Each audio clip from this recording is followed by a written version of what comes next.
That's a conservative guy, right? Interesting, the conservative drives so liberally.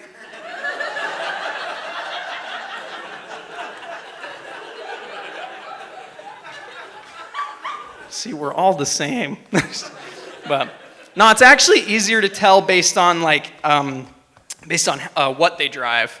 So like my friend and I, we saw this guy in a convertible. So my buddy asked me, he's like, what about this guy? I'm like, dude, easy, Democrat. And he's like, easy, how do you know? Easy, how do you know? Remember JFK? I did not like that joke. It was 60 years ago, guys. It's okay to laugh. Anyway. But speaking of presidents, I've been playing a lot of solitaire on my phone lately. I like it. It makes me feel like FDR, because every time I fail, I'm just like, hey, New Deal. Those people were all alive during the Depression, so they get it. No, just kidding. I'm joking, you guys. No. But no, I think one thing I think the president should have is like an apology guy, because like he's not going to do it, but I don't know, I wouldn't want the president's job or the apology job, because then, one day there's like something catches fire in the Pentagon missile room, everyone's yelling, fire, fire, and then you got to make the call, you're like, hey, Cuba, sorry about that, like, we didn't know we had anything pointed over there, and you're going to laugh, it was our fax machine that caught fire, yeah, the one North Korea sends death threats on, so, yeah. Anyway, well, enjoy the gift basket, you guys have a blast this weekend. Like, not a fun job. Anyway, so the election, I wanted to inform you guys, because that's my job. No, it's not. All right. But 3 to 5% of those mail-in voting ballots get thrown out. And I looked into it. It's actually all homeschool kids, because they didn't learn how to fill in a bubble, like, in school. So, okay, it wasn't all homeschool. Like, 0.5% is people who wrote God on the line, so all homeschool kids. Never mind, yeah. It's all. And I know I've made a lot of homeschool jokes. You guys are like, okay, why are you coming after them? I just got a teaching degree, so like, I got to go after them or I'm going to be out of a job. So I'm just fighting my battles up here. But yeah, so to get my degree, I spent the last few months student teaching in a middle school, which, reminded me of my time as a middle schooler, and not just because I'm the same size as I was then. You guys heard my voice crack. I got halfway through puberty and my body's like, you're done. I'm like, okay, sweet. All right. But no, it's fun though in middle school. Like, I'm preparing my career of destroying creativity. It's great. Like, this kid's like, can we have a paper airplane contest? And I'm like, no. And that just felt so good to know that I was doing my job perfectly. So good. It's actually not a bad idea for history class, because like I could use it to teach, I don't know, technology advancement or economics or whatever. I made up 90% of what I told them anyway, so it's fine.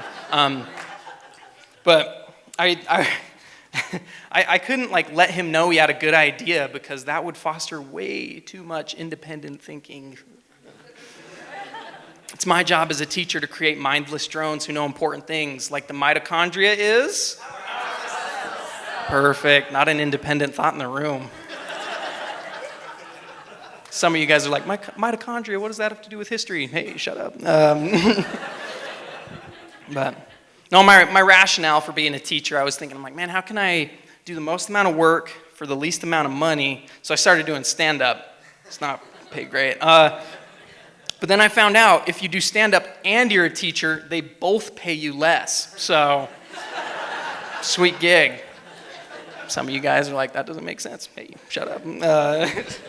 But no, being in the middle school, it's fun. It's reminded me of my time, as I mentioned, and I was thinking about this one time, my history teacher, he's like, everyone, there's this great book about the Civil War. It's called Shades of Gray. Now, a certain number of you thinking a certain number of shades of gray, and that's because you're gross. So, and apparently so was I, because I raised my dumb hand. I'm like, oh, you mean 50 Shades of Gray? At that point, I figured it was a book about Confederate uniforms. Like, I didn't know. And so, but no, I was just so embarrassed because everyone's looking at me. And then, so like, I couldn't pay attention. No clue how the Civil War ended. Not a clue. Like, Like a year later, because he recommended it, I tried to read 50 Shades to like figure it out, and like now I'm just more confused. John Wilkes Booth did way worse stuff than shoot Lincoln, you guys. Not a good dude. Not a good dude. But yeah, so now I try and stay up to date, like on current events and stuff. So I'm like reading the news. I read a story the other day. On the freeway in California, there was a naked guy shooting at cars. It's just a bummer the LAPD can't afford uniforms for their officers anymore. Like, it's too bad, man. I don't know. Speaking of cops, I have yet to get arrested for like pulling a paper towel down with one hand. Cameron gets it. But no, like, I don't know. I don't like those signs in the bathroom that's like, it doesn't tell you why.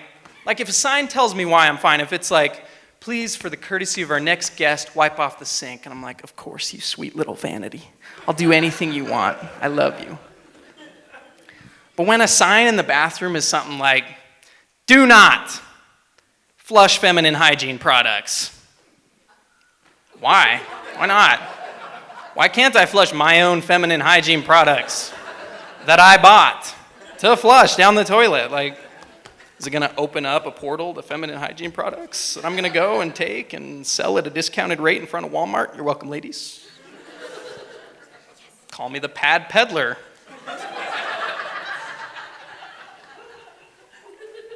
I don't know.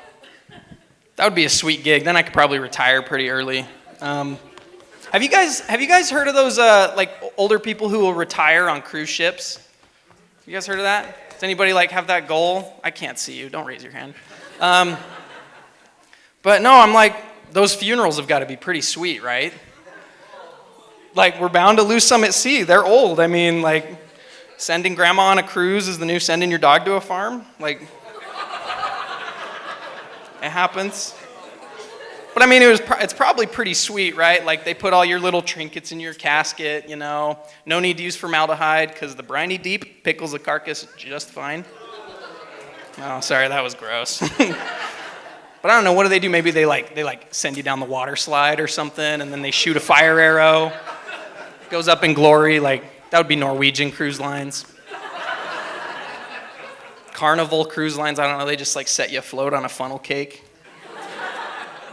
I think the best, this is for McKay, because this would probably be the best, is a Disney cruise, right? You know, Mickey and Donald are your pallbearers. Goofy does the eulogy. Well, gosh, too bad he fell off the rock wall. Like, jeez. Buzz Lightyear like zaps your casket. They spread your ashes during the ice show. I'm Zach. I'm Cody. We're from Sweet Life on Deck, and this has been a Disney funeral. I'm McKay Kimball, the Peddler. Thank you.